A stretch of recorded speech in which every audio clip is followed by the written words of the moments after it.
तो हम लोग लास्ट क्लास में क्वालिफिकेशंस ऑफ ऑफिस मैनेजर, ये हम लोग डिस्कस कर रहे थे कि एक जो ऑफिस के अंदर एक मैनेजर होता है उसका एक रोल या रिस्पॉन्सिबिलिटी क्या हो सकती है, उसकी क्या क्वालिफिकेशंस है, ऐसी क्या चीजें हैं जो एक मैनेजर के अंदर होनी चाहिए। किसी भी ऑफिस में, किसी भी डिपार्टमेंट के अंदर जब कोई मैनेजर होता है तो उसकी क्या रिस्पॉन्सिबिलिटीज होती है, किस तरीके का कैरेक्टर उस आदमी का होना चाहिए, किस तरीके का नेचर और बिहेवियर उस आदमी का होना चाहिए, वो जो है हम लास्ट क्लास में डिस्कस करेंगे। तो गुड कमांड ऑफ लैंग्वेज हमने लास्ट टाइम डिस्कस किया था कि जो भी मीडियम में हम बात करते हैं, चाहे अब जैसे कोई मल्टीनेशनल कंपनी है तो उसमें इंग्लिश में या किसी और फॉरेन लैंग्वेज में बात करनी है, तो उस लैंग्वेज की नॉलेज उसको होनी चाहिए, उसकी कमांड होनी चाहिए। उस कमांड का मतलब ये होता है कि आप एक्सपर्ट हैं उस लैंग्वेज को बोलने में। ऐसा नहीं होना चाहिए कि किसी ने कुछ बोला और आपको बात समझना आपकी। जैसे फॉर एग्जाम्पल, अगर कोई आदमी मार्केटिंग मैनेजर है फॉर एग्जाम्पल किसी ऑफिस के अंदर, और साउथ में वो ऑफिस है, इंडिया के साउथ में वो ऑफिस है, तमिलनाडु में या आंध्र प्रदेश में या तेलंगाना में, वहां पर जो लैंग्वेज लोकल बोली जाती है वो लैंग्वेज भी उस मैनेजर को आनी चाहिए, ताकि उसे क्लियरली समझ में आ सके कि किस तरीके की चीजें कस्टमर्स को चाहिए, क्या उसकी जरूरत है। लोकल जो वहां का जाकर स्टाफ, ऑफिस के अंदर जो स्टाफ आता है वो क्या बातें करता है आपस में, उनको जवाब देने के लिए आपके पास उस लोकल लैंग्वेज का कमांड होना जरूरी है। इस तरीके से लैंग्वेज भी होनी जरूरी है। रोल मॉडल ऑफ लीडर, एक जब आप किसी जगह पर मैनेजर होते हैं, किसी जगह पर किसी लीडरशिप के रोल में होते हैं, तो रोल मॉडल बनना बहुत जरूरी है। देखिए, रोल तो हो गया, ठीक है, आप मैनेजर हैं, बहुत अच्छी बात है। उस रोल में रोल मॉडल बनना मतलब आप क्या कोई किसी दूसरी जगह जाकर के रेफरेंस दे कि इस तरीके का मैनेजर होना चाहिए, ये रोल मॉडल है, ये बहुत जरूरी है। जैसे फॉर एग्जांपल अगर हम इंडिया की बात करें, जब हम बात करते हैं कि नॉन वायलेंस या अहिंसा की बात करते हैं, तो हम रोल मॉडल के लिए महात्मा गांधी जी का नाम लेते हैं कि महात्मा गांधी जो है वो रोल मॉडल है कि अहिंसा के रास्ते पर चलना चाहिए, नॉन वायलेंस होना चाहिए हमारी लाइफ का प्रिंसिपल। तो उनका नाम लिया जाता है बिकॉज उन्होंने पूरी लाइफ उस पर्टिकुलर प्रिंसिपल को जिया है। उन्होंने पूरी लाइफ कोशिश की किसी को शारीरिक तौर पर या किसी और तरीके से किसी तरीके का नुकसान किसी को ना पहुंचे। ये एक प्रिंसिपल है। तो रोल मॉडल की तरह एक लीडर को हमेशा अपनी लाइफ में, ऑफिस के बाहर, अपने कोलीग्स के साथ, अपने जो लोग जूनियर्स हैं उनके साथ या अपने सीनियर्स के साथ इस तरह से पेश आना चाहिए जिससे कि उसको रोल मॉडल की तरह लोग कहें कि हाँ भाई ये ऐसा लीडर होना चाहिए, we should all follow what he is doing, उसके फुटस्टेप्स पे चले। That is what is role model of leader. Good organizer हमेशा एक चीज का ध्यान रखता है, जो मैनेजर, जो एफिशिएंट मैनेजर होता है, उसको हमेशा देखता है किन चीजों की जरूरत है किसी काम को पूरा करने के लिए, क्या क्या वो जरूरी चीजें हैं जिनसे कोई एक काम पूरा किया जा सकता है, चाहे वो स्टाफ मेंबर्स हो, चाहे वो ऑफिस के अंदर यूज होने वाले इक्विपमेंट्स हो, अलग अलग तरीके का सामान हो, रॉ मटेरियल हो, कहां पर कैसे क्या चीज इस्तेमाल होनी है, कितनी क्वांटिटी में इस्तेमाल होनी है, कौन अच्छा इस्तेमाल करता है, कौन कम वेस्टेज करता है, इन सब चीजों की जानकारी अगर एक ऑफिस मैनेजर को होती है तो उसको आप गुड ऑर्गेनाइजर कहते हैं। और वो ऑफिस मैनेजर जो है वो एफिशिएंट और इफेक्टिव ऑफिस मैनेजर होता है। साउंड डिसीजन मेकर, लोगों से बातचीत करना, चीजों के बारे में पूरी जानकारी रखना, हर एक्टिविटी के विषय में जानना कि क्या चीज हो रही है, कितनी हो रही है, क्यों हो रही है, कुछ चीज ठीक से नहीं हो रही तो उसकी क्या वजह थी, उसको ठीक करना। तो साउंड डिसीजन मेकिंग बहुत इंपॉर्टेंट होती है कि आपको पता हो कि क्या क्या चीजें हुई हैं। ऐसा होता है कि कई बार आपके ऑफिस में, आप अभी तो आप लोगों को नहीं जानकारी है, लेकिन ऑफिस में ऐसा भी होता है कि मैनेजर्स बहुत एफिशिएंट नहीं होते हैं, बहुत अच्छे मैनेजर्स नहीं होते हैं। अगर आपके डिपार्टमेंट में, आपके एरिया में कोई गलती हुई है तो आप हो सकता है मैनेजर को बताएं ना, और मैनेजर को बाद में जब रिपोर्ट पढ़ रहा है वो, या जब प्रोडक्शन हो गया या कोई और चीज हो गई, तब पता चला कि चीज खराब हो गई। नॉर्मली जो एक एफिशिएंट मैनेजर होता है, एक अच्छा मैनेजर होता है, उसको कई चीजों का ध्यान वो खुद रखता है, तो उसको खुद भी जाके लोग बताते हैं कि ये चीज गड़बड़ हो गई है, can you please assist, this is not going good, ये चीज खराब हो सकती है। तो उसके अंदर वो डिसीजन मेकिंग कैपेबिलिटी होती है जिसके बारे में लोगों को पता होता है, तो लोग पहले से जाकर के उनको बताते हैं। Ability to take clear direction एक बहुत इंपॉर्टेंट चीज होती है मैनेजर के अंदर, और जो मैनेजर को हमने जब पिछली क्लास में भी पढ़ा था कि डायरेक्शन देना एक बहुत इंपॉर्टेंट फंक्शन होता है मैनेजर का। किस तरीके से काम किया जाए, क्या ऑब्जेक्टिव्स होंगे, कौन लोग किस तरीके का काम करेंगे जिससे उस ऑब्जेक्टिव को पूरा किया जाए। ऑर्गेनाइजेशन का एक ऑब्जेक्टिव होता है, मैनेजर की रिस्पॉन्सिबिलिटी होती है कि उस ऑब्जेक्टिव को वो लोगों को समझाए कि उनके काम के थ्रू वो ऑब्जेक्टिव कैसे हासिल हो। ऑर्गेनाइजेशन ने कहा इस साल हम 10% प्रॉफिट कमाएंगे। अब भाई जो हम लोगों का स्टाफ है, जो प्रोडक्शन करने वाले लोग हैं, लेबर है, उनको क्या पता कि ये 10% क्या है? उनको ये पता भी नहीं होगा कि 10% प्रॉफिट कैसे बनेगा। मैनेजर की रिस्पॉन्सिबिलिटी है कि उनको कन्वे करे कि वो किस तरह से काम करे, क्या काम करे, कौन से मेथड्स से काम करें, वेस्टेज बचाएं, कम कॉस्ट लगाएं, जितने रिसोर्सेज हैं उतने रिसोर्सेज के अंदर ज्यादा काम करें। ये डायरेक्शन जो है मैनेजर आपको देता है ताकि वो 10% प्रॉफिट हासिल कर सके। वो ऑब्जेक्टिव नहीं पता है लेबर को, लेकिन फिर भी ऑब्जेक्टिव हासिल होता है क्योंकि मैनेजर ऐसे डिसीजंस लेता है, ऐसे रिसोर्सेज को ऑर्गेनाइज करता है, ऐसे तरीके से काम करता है, ऐसा डायरेक्शन देता है कि इफेक्टिवली और एफिशिएंटली काम कंप्लीट होते हैं और ऑर्गेनाइजेशन अपना ऑब्जेक्टिव अचीव करती है।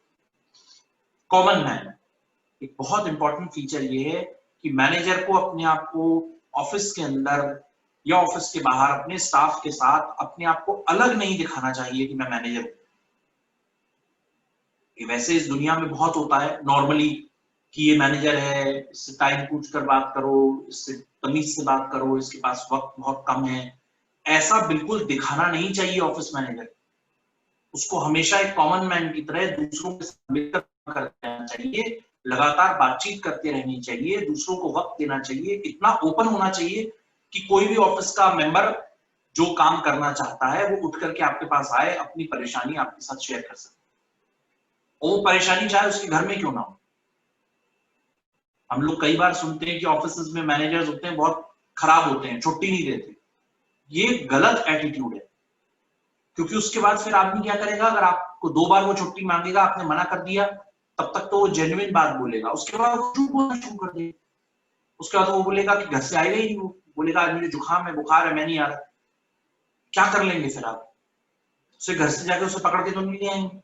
लेकिन अगर आदमी सच बोल रहा है, आपको बात बता रहा है, तो इसका मतलब आपके और उस आदमी एम्प्लॉय के बीच में ट्रस्ट है। तो मैनेजर की जिम्मेदारी है कि वो एक कॉमन मैन बनकर, एक साधारण आदमी बनकर सारे स्टाफ मेंबर्स और ऑफिस के अंदर वो ट्रस्ट पैदा करे, जिससे लोग उस पर भरोसा कर सके और उससे सच बोले। छुट्टी चाहिए तो सच बोले, क्योंकि मैं मैनेजर हूं, मैं मना कर सकता हूं, मेरे पास अथॉरिटी है। मैं किसी आदमी का बोनस काट सकता हूं, किसी आदमी का बोनस बढ़ा सकता हूं। तो मैं उस पावर का, उस अथॉरिटी का अनड्यू एडवांटेज लूं, इस्तेमाल करूं, अपने चाहते लोगों को ज्यादा दिलवा दूं, जिनको मैं नहीं पसंद करता हूं उनको मैं कम कर दूं। इस तरीके की चीजें करने से आप कॉमन मैन की कैटेगरी से हट जाते हैं। आप कॉमन मैन की कैटेगरी से हट जाते हैं। तो जो आप भले ही मैनेजर हो, आप भले ही डायरेक्टर हो, आप मैनेजिंग डायरेक्टर हो, कोशिश करिए कि आप दफ्तर में एक साधारण आदमी की तरह जाएं, सबसे बात करें, कोशिश करें कि आपके और दूसरे लोगों के बीच में ट्रस्ट उतना ही बना रहे जितना पहले था। सिंसियर वर्कर, ये मैंने पहले भी बताया, मैनेजर होने का मतलब कहीं से भी ये नहीं होता कि आप वर्कर नहीं है। मैनेजमेंट की डेफिनेशन में प्लानिंग आता है, स्टाफिंग आता है, डायरेक्टिंग आता है, कंट्रोलिंग आता है, ऑर्गेनाइजिंग आता है। मैंने पिछली क्लास में समझाया था। इसका मतलब ये नहीं है कि आप काम करना बंद कर देंगे, ये सारे काम आपको। और मैनेजमेंट को यूजुअल डेफिनेशन जो दी जाती है कि what is management, management is the process of getting work done through others. ये गलत डेफिनेशन, ये बहुत जगह आप लोगों को पढ़ा दिया जाएगा, ये एमबीए में पढ़ाया जाता है कि मैनेजमेंट का मतलब ये है कि आप दूसरों से काम कराएं। दूसरों से काम आप कब करा सकते हैं? जब आपके पास खुद बहुत सारा एक्सपीरियंस हो, जब आपको पता हो क्या सही है क्या गलत है, जब आपके अंदर खुद सेल्फ मोटिवेशन हो कि आप सारे स्टाफ को अच्छा काम करने के लिए मोटिवेट कर सकें, डायरेक्ट कर सकें, लीड कर सकें। और आप लीड कैसे करेंगे? खुद काम करके दिखाएंगे। You yourself are able to show good worker, तब लोग मानेंगे आपकी बात। लीडर ऐसे डेवलप होते हैं, मैनेजर ऐसे डेवलप होते हैं। ये जो एक नॉर्मल डेफिनेशन जो दुनिया में बना दी गई है कि मैनेजर का मतलब ये है कि आप काम नहीं करेंगे, ये गलत है। आप बैंक जाइए, आप बैंक जाइए जहां पर मैनेजर्स काम करते हैं, 15-15, 20-20 साल का तजुर्बा होता है, वो लोग बैठ करके लोन डिस्कस कर रहे होते हैं कस्टमर्स के साथ, कस्टमर्स की छोटी छोटी शिकायतें सुन रहे होते हैं कि क्रेडिट कार्ड नहीं चल रहा, डेबिट कार्ड नहीं चल रहा है, इसमें ये प्रॉब्लम है, इसमें वो प्रॉब्लम है, एस्केलेट कर देता है कस्टमर। मैनेजर सुनता है, ब्रांच मैनेजर होता है, वो बात सुनता है, समझता है, ट्रस्ट बढ़ाता है कस्टमर का, उसको मोटिवेट करता है कि नहीं आप घबराइए मत, मैं ब्रांच मैनेजर हूं, मैं आपकी बात सुन रहा हूं और मैं करवाऊंगा आपका काम। This is what is good worker. अगर ब्रांच मैनेजर ये बोले हाँ ठीक है, आई अंडरस्टैंड योर कंसर्न, आप बाहर बैठिए और वो किसी को भेजता हूं मैं, वो देखेगा, वहीं आपका ट्रस्ट टूट जाएगा। आप उसको सिंसियर वर्कर मानने से मना कर देंगे, मैनेजर तो बहुत दूर की बात है। क्योंकि जब हम लोग सोचते हैं किसी बैंक के अंदर जाओ और ब्रांच मैनेजर आपसे बात करे, तो एक ओहदा होता है उसका, एक इज्जत होती है उसकी, खुश होते हैं हम लोग, देखिए ब्रांच मैनेजर ने मुझको असिस्टेंस दी। लेकिन अगर ब्रांच मैनेजर आपको कहे हाँ ठीक है आप बाहर बैठिए, तो आपका ट्रस्ट टूट गया, आपको कोई फर्क, क्योंकि उसके लिए आप कस्टमर हैं। ब्रांच मैनेजर से कस्टमर को कोई लेना देना नहीं है कि वो ब्रांच मैनेजर है, ब्रांच में बहुत बड़ा आदमी है। The moment you address his concerns, वो बड़ा आदमी बनता है। तो आपको सिंसियर वर्कर बनना पहले बहुत जरूरी है, उसके बाद आप लीडर बनते हैं, उसके बाद आप लोगों को डायरेक्ट करते हैं, उसके बाद आप लोगों को मोटिवेट करते हैं। Understand the feeling of others, मैंने भी थोड़ी देर पहले बताया, ऐसा एनवायरनमेंट बनाइए, ऐसा मैनेजर होना चाहिए ऑफिस के अंदर कि वो लोगों की फीलिंग्स को समझे, लोगों को वेलकम करे, लोगों को बुलाए, लोगों से बातचीत करे, उनकी प्रॉब्लम समझे, चाहे वो पर्सनल प्रॉब्लम क्यों ना हो। अगर कोई आपसे आकर के छुट्टी मांगे कि आप मैनेजर हैं कि आपको छुट्टी लेनी है, तो आप समझें कि उसको छुट्टी क्यों चाहिए, वो क्यों जल्दी ऑफिस से जाना चाहता है। अगर कोई ऑफिस लेट आता है तो सबसे पहली चीज आप उसको ये समझाइए, दिखाइए अपने काम से कि आप ऑफिस टाइम से आते हैं। अगर आप लेट आते हैं तो आप उससे सवाल नहीं पूछ सकते कि तुम क्यों लेट आते हो, just because you are a manager. ये बहुत बड़ी गलत फीलिंग है कि अगर मैं टीचर हूं तो मैं जो है क्लास में लेट आऊंगा, आज मैं लेट आया, मेरी गलती है, मेरे को एडमिट करना चाहिए कि मैंने गलत किया। आई सेड सॉरी, क्योंकि गलत है। आप टाइम से आ गए 11:30, you did good job, you are good students. लेकिन अगर मैं कभी लेट आता हूं तो मैं सॉरी बोलता हूं, स्टूडेंट्स को भी सॉरी बोलना चाहिए, तब स्टूडेंट्स मेरी बात को समझेंगे और मानेंगे कि हाँ ये टीचर ठीक है, ये लेट आने पर सॉरी बोलता है, और खुद भी स्टूडेंट्स रियलाइज करेंगे। तो दूसरे की फीलिंग को समझ पाने के लिए आपको पहले दूसरा बनना पड़ता है। ये एक मैनेजर की एक बहुत बड़ी खूबी है कि वो दूसरों को समझने के लिए दूसरों के हिसाब से सोचता है और फिर उनकी फीलिंग्स को समझने के लिए प्लानिंग करता है और उसको मोटिवेट करता है। टीम स्पिरिट, टीम वर्क एक वर्ड आता है। टीम वर्क क्या होता है? बहुत सारे लोग मिलकर एक ऑब्जेक्टिव के साथ काम करते हैं और उसको हासिल करते हैं। क्या कि भाई हम लोगों ने सबने मिलकर के qualifications of office manager topic आज फिनिश किया। कैसे फिनिश किया? पूरी क्लास को पता था ये टॉपिक है, एक किताब दी गई आपको, एक सीक्वेंस में आपको पढ़ाया जा रहा है, और कुछ थोड़ा बहुत आप पहले से पढ़ के आते हैं, कुछ आपको टीचर समझा देता है, कुछ एक असाइनमेंट देता है, आप घर जाते हैं उस असाइनमेंट को करके सबमिट करते हैं। This is what is team spirit. Motivated है आप, रीजन है आपके पास कि भाई आपको ये पढ़ना है, क्यों पढ़ना है, किस लिए पढ़ना है, कैसे पढ़ाया जाएगा, कैसे इवैल्यूएशन होगा, टीचर क्या पढ़ा रहा है, टीचर अच्छा लगता है या नहीं लगता है, भी टीम स्पिरिट का हिस्सा है। ये स्पिरिट जो होती है, जो एक भावना होती है साथ में काम करने की, ये लीडर क्रिएट करता है, ऑफिस मैनेजर क्रिएट करता है। तो मैनेजर की रिस्पॉन्सिबिलिटी है कि वो टीम के अंदर उस पॉजिटिव भावना को क्रिएट करके रखे, फीलिंग को क्रिएट करके रखे कि भाई सब लोग मिलकर काम करें और सब अच्छा काम करें। कोई अगर इसके अंदर ऐसा निकलता है जो नेगेटिव है, जिसको नहीं समझ में आ रहा है, जो बहुत कमजोर है टीम के अंदर, ठीक से काम नहीं कर पा रहा है, कुछ परेशानियां हैं उसके साथ, तो उसको भी अलग से एड्रेस करे, सबके सामने नहीं, अलग से एड्रेस करे, एक साथ उसको लेकर के चले क्लास के अंदर। That is what is a good teacher. ऐसे ही गुड मैनेजर जो है वो एक कमजोर वर्कर को, कमजोर जो टीम के अंदर लिंक है उसको साथ लेकर के चलता है, उसकी नेगेटिविटी को उसकी पॉजिटिविटी बनाता है, कन्वर्ट करता है उसकी एनर्जी को पॉजिटिव एनर्जी में। सेल्फ कॉन्फिडेंस बहुत जरूरी है। अगर हम मुझको खुद पर विश्वास नहीं है कि मैं खुद कोई काम कर सकता हूं, तो मैं दूसरों को कैसे लीड करूंगा? मेरे को अपनी रिस्पॉन्सिबिलिटीज, अपनी अकाउंटेबिलिटी का आइडिया नहीं है, मैं दूसरों को लीड नहीं कर सकता। तो ये एक और क्वालिफिकेशन है जो ऑफिस मैनेजर के अंदर होनी चाहिए। He should not get angry at any situation. सबसे इंपॉर्टेंट, और ये किसी भी रोल के लिए, जब आप, चाहे आप घर में अपने पेरेंट्स के साथ पेश आते हो, दोस्तों के साथ पेश आते हो, क्लास में टीचर के साथ पेश आते हो, टीचर मैं हूं, मैं प्रिंसिपल के साथ पेश आता हूं, प्रिंसिपल किसी और के साथ, मेरे साथ पेश आती है। ये बहुत इंपॉर्टेंट फीचर है कि आप हर किसी बात पर गुस्सा ना हो जाए, बिना सोचे समझे नाराज हो जाना, ये कोई बहुत अच्छी बात नहीं है। हमेशा पहले समझिए क्या कहा गया है, क्या परिस्थिति है जिसके अंदर ये बात कही जा रही है, उसके बाद आप उसको एडमिट करिए, उसके बाद आप समझने के बाद उसको एनालाइज करिए। गुस्सा होने का कोई फायदा नहीं है, क्योंकि गुस्सा तो सब लोग हो जाते हैं, फिर आप अलग कैसे हैं?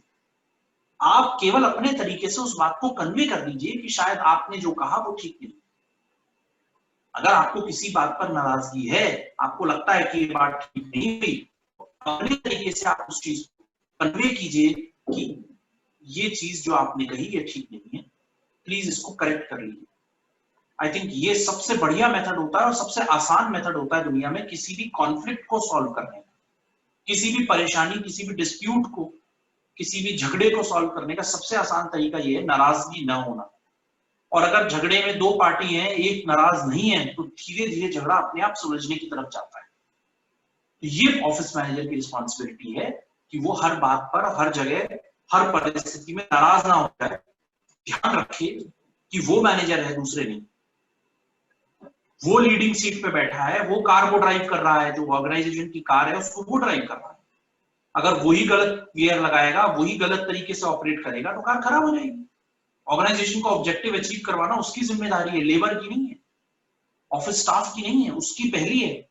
वो इंश्योर करेगा, तब जाके दूसरे लोग मोटिवेट होंगे और खुश होंगे, अच्छे से काम करेंगे, टीम स्पिरिट होगी, सिंसियर तरीके से काम होगा, लोग एक दूसरे से क्लियरली कम्युनिकेट करेंगे, तब जाकर के आपके ऑब्जेक्टिव्स अचीव होंगे। ये फंक्शंस जो हैं, क्वालिफिकेशंस जो हैं, वो ऑफिस मैनेजर की मैंने आप लोगों को समझाई।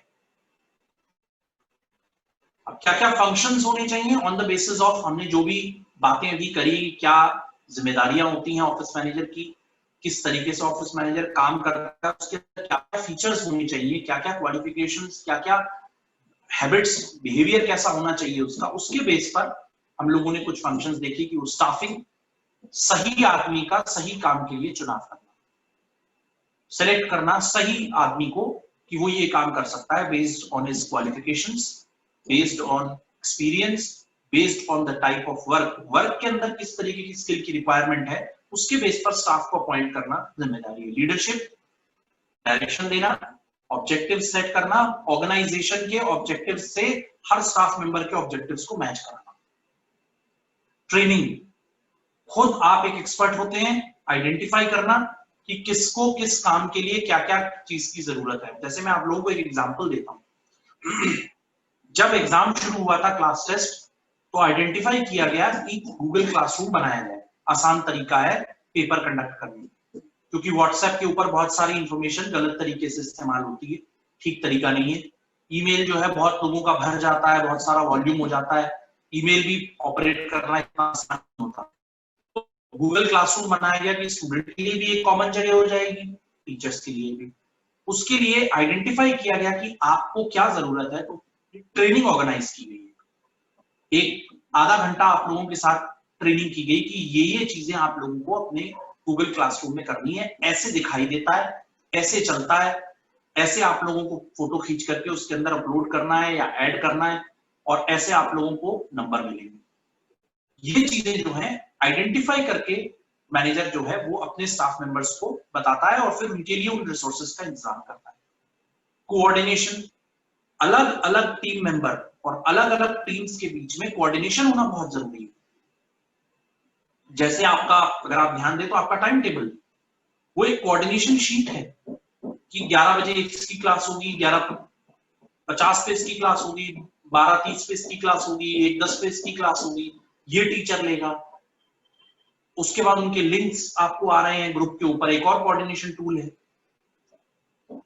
तो ये जो है आपके कोऑर्डिनेशन है। वर्क मेजरमेंट, कौन कितना काम कर रहा है और कैसे काम कर रहा है, ठीक कर रहा है या गलत कर रहा है, ये वर्क मेजरमेंट है। परफॉर्मेंस मैनेजमेंट भी कहते हैं इसको, किस तरीके की परफॉर्मेंस है हर वर्कर की।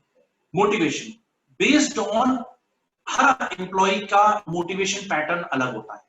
कुछ एम्प्लॉइज सेल्फ मोटिवेटेड होते हैं, हाईली काम मिला है करना है, जुट गए काम के अंदर। कुछ एम्प्लॉइज होते हैं जो थोड़े कम मोटिवेटेड होते हैं, धीरे काम करते हैं, थोड़ा कभी कभी अलूफ हो जाते हैं, ठीक से काम नहीं कर पाते हैं। मैनेजर की रिस्पॉन्सिबिलिटी है आइडेंटिफाई किया जाए कि वो कौन से एम्प्लॉइज हैं जो बीच बीच में डाइवर्ट हो जाते हैं, नेगेटिव मोटिवेशन आ जाता है, नहीं काम कर पाते हैं because of some reason. Identify करो, उनकी प्रॉब्लम्स को एड्रेस करो। और कुछ वर्कर्स ऐसे होते हैं जो बहुत नेगेटिव होते हैं, वो खुद भी काम नहीं करते हैं, कई दूसरे लोगों को डिस्टर्ब करते हैं कि तुम भी मत करो, ये कंपनी ठीक नहीं है, इन्होंने हमारे साथ ठीक नहीं किया। उनको भी आइडेंटिफाई करो, कोशिश की जाए कि उनसे भी बात की जाए, ताकि उनको लगे कि कोई आदमी उन तक रीच आउट कर रहा है, उनकी शिकायतें कोई सुनने के लिए तैयार है। अगर वो जेन्युइन कोई शिकायत है तो वो सुन पाएगा। This is what is motivation. Discipline, भाई डिसिप्लिन के अंदर एक नहीं कम से कम 10 अलग अलग बिहेवियर्स आते हैं। ऑफिस मैनेजर की रिस्पॉन्सिबिलिटी है कि वो पहली बात पंक्चुअल हो, टाइम से आए, टाइम से जाए, काम पूरा करे, ऑनेस्ट और एथिकल होना चाहिए। एक बहुत बड़ा डिसिप्लिन का फीचर है कि आप बेईमानी के साथ काम नहीं करते, जैसे आप अंदर है वैसे आप बाहर दिखाई देते हैं, जैसा आप सोचते हैं वैसे आप बोलते हैं। इंटेग्रिटी बहुत हाई लेवल की होनी चाहिए। आपने सामने बोल दिया एम्प्लॉय को, नहीं आप चिंता मत करो, आपको बोनस पूरा मिलेगा, पीछे आपने उसका बोनस कटवा दिया। सामने आप बोल रहे हो आप बहुत बढ़िया काम करते हो, you are a very good worker, we are happy to have you. बगल वाले मैनेजर से या बगल वाले डिपार्टमेंट के वर्कर से बोल रहे हो ये तो बिल्कुल बेकार है। ये जो डबल फेस्ड एटीट्यूड है ये नहीं होना चाहिए, ये भी डिसिप्लिन का हिस्सा है। एक आदमी को आप ज्यादा पसंद करते हो, उसके ऊपर ज्यादा ध्यान रखते हो, वो गलत काम करता है उसे छुपा देते हो, और आप एक भी गलत काम करें, दूसरा कोई एम्प्लॉय एक भी गलत काम करे, उसकी बातों को बाहर ले आते हो, सब में बता देते हो, सबके सामने लोगों को डांटते हो। डिसिप्लिन इसी चीज को कहते हैं कि ये चीजें नहीं होनी चाहिए। Honesty, integrity, respect, punctuality, service, ये मोटिव्स होने चाहिए किसी मैनेजर के, इनको डिसिप्लिन कहा जाता है। अकाउंटिंग, टाइम रिकॉर्ड, हर चीज का टाइमली रिकॉर्ड करना, सही तरीके से रिकॉर्ड करना, प्रोसीजरल रिकॉर्डिंग करना इज अकाउंटिंग। हम पढ़ चुके हैं काफी चीजें अकाउंटिंग के बारे में। स्टेशनरी कंट्रोल, ये थोड़ा सा एक मतलब बहुत छोटा फीचर बताया गया है, लेकिन ये है कि बहुत सारी चीजें हम ऑफिस के अंदर स्टेशनरी की यूज करते हैं, जैसे पेपर्स, पेंसिल्स, शार्पनर, स्केल्स, या बहुत और चीजें, डायरीज। ये सब चीजें कई लोग बहुत वेस्ट करते हैं, तो ध्यान रखना चाहिए कि जरूरत के हिसाब से खरीदी जाए और उतनी ही यूज की जाए जितनी इसकी जरूरत है।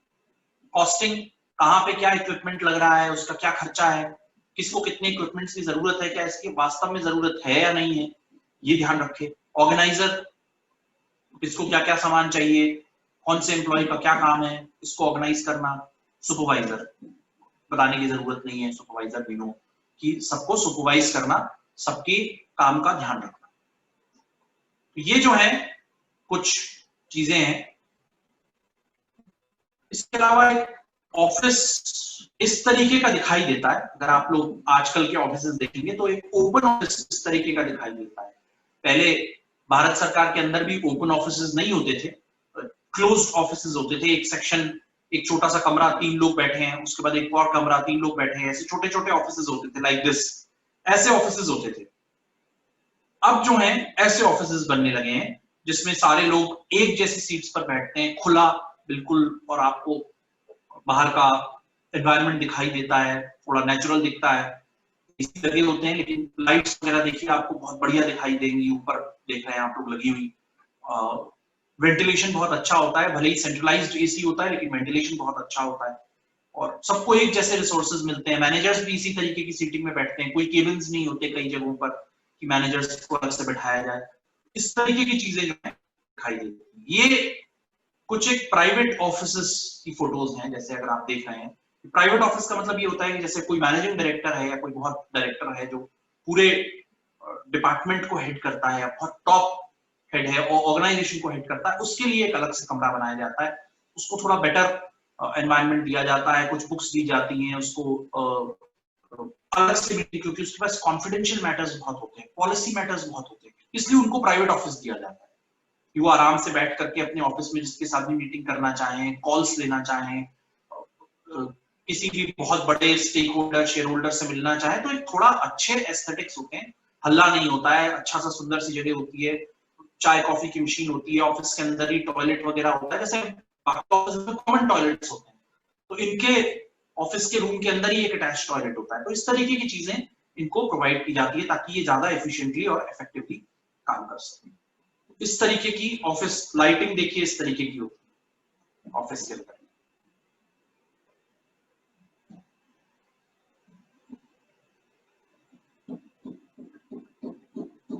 आई थिंक हमने ये चीजें नेक्स्ट सेमेस्टर की हैं, बट मैं कुछ और चीजें आपके साथ ऑफिस मैनेजमेंट से रिलेटेड शेयर करना चाहता था, मैं आपको गिव इट टू यू।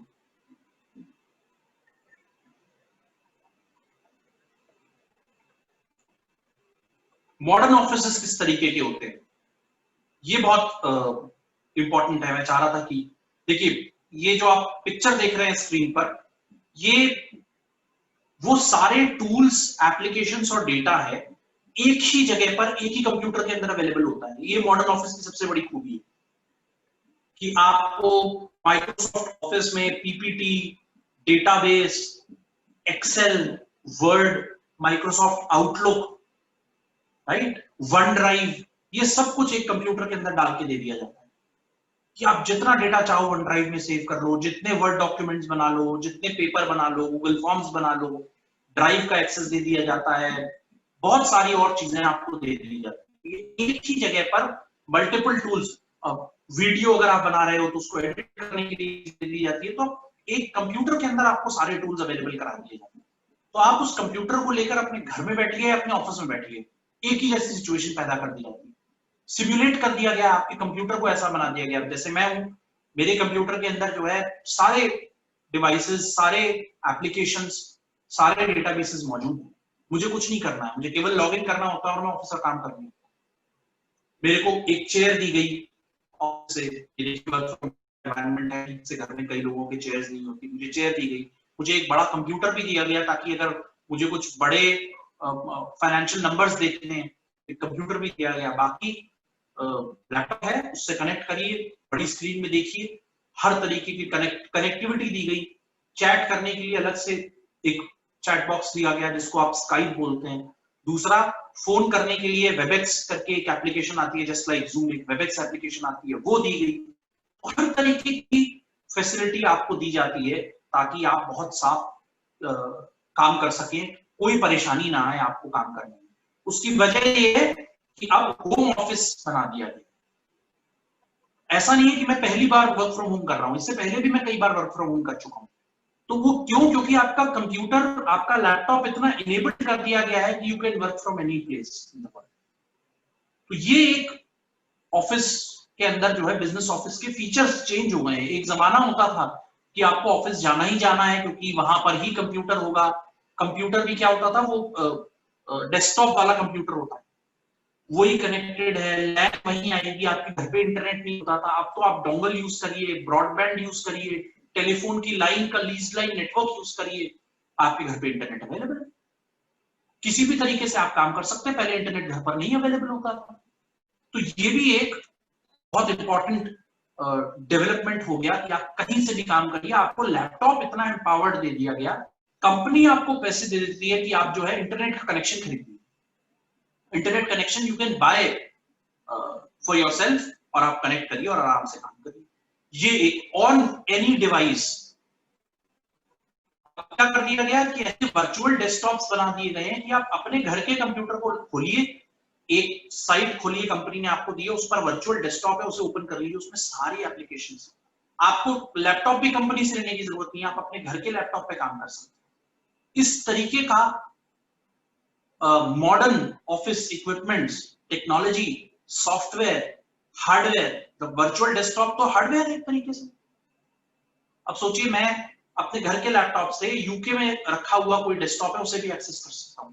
इतना शानदार कनेक्शन एस्टैब्लिश किया है ऑर्गेनाइजेशन, और कंपनी का लैपटॉप पे भी काम कर सकता हूं। तो ये जो है, एनी टाइम आप लॉग इन करें कहीं से भी और किसी भी device. This is what is modern office. So modern office are efficient, right? They know what are the right methods to do. Automated systems होते हैं इनके, सिंपल होते हैं सिस्टम्स, ऐसे नहीं है कि कॉम्प्लिकेटेड जिसको आदमी समझ ना पाए, काम ना कर पाए, राइट? टेक्नोलॉजी इनेबल्ड होते हैं सारे, राइट?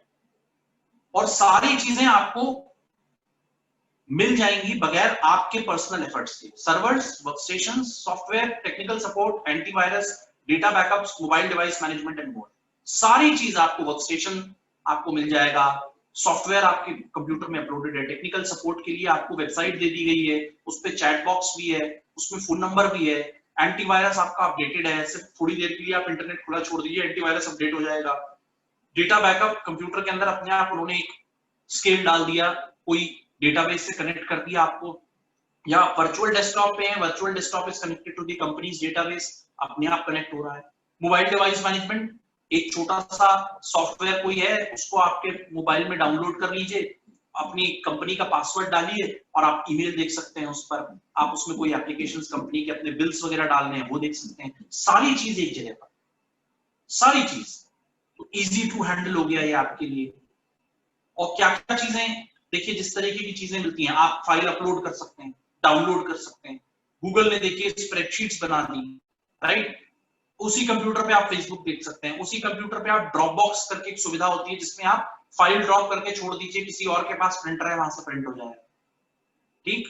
इस तरीके की चीजें जो हैं आप आसानी के साथ कर सकते हैं। इस तरीके की प्रेजेंटेशंस बन जाती हैं, सब तरीके की फॉर्मेटिंग आप कर सकते हैं, इंफॉर्मेशन सारी की सारी एक जगह पर अवेलेबल है। देखिए स्क्रीन पर जिस तरह से मैं आपको दिखा रहा हूं। रेजिलिएंट मॉडर्न ऑफिसेस, रेजिलिएंट का मतलब ये होता है मुश्किल और सबसे कठिन वक्त में ऑफिस बिल्कुल कम समय के अंदर दोबारा चालू हो जाए। जैसे आग लग गई, बाढ़ आ गई, पेंडेमिक हो गया फॉर एग्जांपल, इतना पेंडेमिक हुआ, हमको केवल एक दिन लगा, ऑफिस ने केवल एक दिन बोला ऑफिस आने की जरूरत नहीं, वर्क फ्रॉम होम। उसके बाद ऑफिस ने पूछा कि किसको क्या क्या सामान की जरूरत है, एक लिस्ट बनाई, ऑफिस ने उसको जस्टिफाई किया किसको क्या चाहिए। कुछ लोगों को चेयर दे दी जिन्होंने मांगी, कुछ लोगों को कंप्यूटर्स दे दिए गए, कुछ लोगों को कीबोर्ड दे दिए गए, कुछ लोगों को नए लैपटॉप्स दे दिए गए 1-2 महीने के अंदर बना नए प्रोक्योर करा करके। तो रेजिलिएंट ऑफिसेज हैं कि आपके पास क्या नहीं है इमीडिएटली बताइए, बगैर उसके आप काम नहीं कर सकते, वो सामान आपको भेजा जाएगा। धीरे धीरे करके आपको पूरा आपके घर के अंदर ऑफिस एस्टैब्लिश करने के लायक माहौल बना दिया। तो ये रेजिलिएंट, इसका मीनिंग ये होता है कि your process is resilient, means your process has a capability to bounce back. चाहे किसी तरीके का डिजास्टर हो, चाहे फायर हो, चाहे ह्यूमन एरर की वजह से कोई प्रॉब्लम हो जाए, but you will be able to bounce back within hours. That is what is resilient. The modern office is aware. Modern office के अंदर ऐसा नेटवर्क होता है कम्युनिकेशन का कि वो आपस में इतने कम्युनिकेटेड होते हैं कि कोई भी प्रॉब्लम होती है इमीडिएटली एक आदमी से दूसरे आदमी से और मैनेजर तक पहुंच जाती है, मैनेजर से मैनेजमेंट को मिल जाती है, लीडरशिप डिसाइड कर लेता है। अब हमारी लीडरशिप ने जिस ऑर्गेनाइजेशन में मैं काम करता हूँ डिसाइड कर लिया इमीडिएटली कि अब अगले 1 साल तक आप लोग ऑफिस नहीं आएंगे। मॉडल स्कूल में देखिए, आप लोग जिस स्कूल के स्टूडेंट्स हैं, इमीडिएटली डिसाइड हो गया कि आप लोग जो हैं घर से पढ़ेंगे। कोशिश की गई सब स्टूडेंट्स तक अप्रोच किया गया, कोशिश की गई पता किया जाए सबके पास फोन्स हैं कि नहीं, वो लॉगिन कर रहे हैं कि नहीं। और अभी भी जो स्टूडेंट्स रेगुलर नहीं आते हैं उनको अप्रोच करने की कोशिश की जाती है कि वो क्यों नहीं आ रहे। हम अवेयर हैं, the modern office is aware कि व्हाट आर द चैलेंजेस, क्या प्रॉब्लम्स हो सकती हैं, उनके सॉल्यूशंस क्या हमें पता है। This is what is resilient and aware business office. ये ऑटोमेटेड, राइट? इस तरीके के कुछ सॉफ्टवेयर हैं, माइक्रोसॉफ्ट ऑफिस, गूगल हम लोग यूज करते हैं। स्केलेबल, अब हमारी सिचुएशन आज की डेट में ये है कि अभी 20-22 स्टूडेंट्स पढ़ रहे हैं क्लास में, हम 50-60-100 भी पढ़ा सकते हैं। हमारे पास ऐसी कैपेबिलिटी है हर टीचर के पास कि वो कम से कम 100 स्टूडेंट आराम से पढ़ा सकता है। उसके लेवल एकदम से ऑफिस को नीचे से ऊपर ले जाना, ऑफिस से आप घर ले आए, सारा का सारा ऑफिस आराम से काम चल रहा है, कोई परेशानी नहीं है, तो ये जो है, और डायनेमिकली आप शिफ्ट कर सकते हैं अपनी चीजों को, तो ये चीजें मॉडर्न ऑफिस के अंदर आती है। तो ये मैं आज इसको फिनिश कर रहा हूँ, बिजनेस ऑफिस को, उसके फंक्शंस को मैंने आप लोगों को समझाया, मैनेजर की रिस्पॉन्सिबिलिटीज बताई हैं, ये मैंने आज आपका चैप्टर कंप्लीट कर दिया, फिनिश कर दिया। अगर कोई भी सवाल आप लोगों को है तो मुझे बताइए।